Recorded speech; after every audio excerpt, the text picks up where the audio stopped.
Hello, friends. We have come to Thursday's lesson. Thursday's lesson, go into all the world. Matthew chapter 16, verses 14 to 20. We're at the very end of the book now, and Jesus is on a mission. Jesus is on a mission to commission his disciples for mission. That's what he's about. But he begins by a rebuke. He tells them, listen, your unbelief is really a problem. And I'm here now. I am alive. I am well. And you really need to believe in me because you've got things to do. Jesus tells them that he wants them. Why don't we read it? Matthew chapter 16. Let's look at verse 15.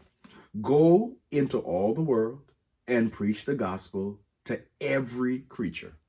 Jesus says, tell everybody. I want everyone to know about the good news of salvation. Tell everyone. Verse 16, he who believes and is baptized will be saved, but he who does not believe will be condemned. Is that clear enough?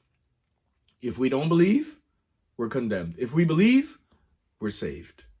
Belief and baptism, we are saved. Verse 17, and these signs will follow those who believe. In my name, they will cast out demons.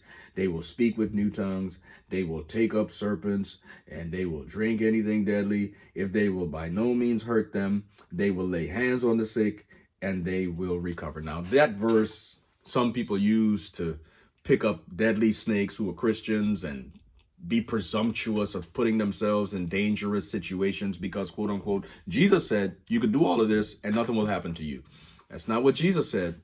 Jesus said those who are going out on his mission would be protected, that God would be watching over them. The way that Jesus mentions this thing here is to say, in a sense, the things you fear most, you will be protected from when you are on my mission. But we know that not everyone was protected, that even these very disciples will die in some dastardly dark ways in the future.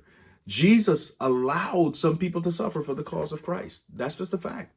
So not everybody is protected all the time. Sometimes Jesus works a miracle, and sometimes his cause is furthered by the suffering of his own people. It's a painful reality, but it is the truth. And what we've got to know in this moment from this lesson today is that Jesus is calling all of us into mission. He's calling all of us into service, into his work. The work of proclaiming the good news of salvation that is evidenced by his resurrection. The Bible says that one of the signs would be being able to speak in new languages to people that they might understand. That's a gift of the Holy Spirit. And we saw it happen at Pentecost. Just as we go into the book of Acts 1 and 2, Acts chapter 1 and Acts chapter 2, we see that outpouring and we see the disciples able to fulfill that very promise of Jesus. But that's not all it says. The Bible tells us here in Mark chapter 16 and verse 20 that God, the Lord himself, would work with them, confirming the word through accompanying signs. So not only would they be commissioned to go, but that God himself would accompany them. And he's accompanying us as we take this message to the world. May God bless us as we study deeper and accept his commission today.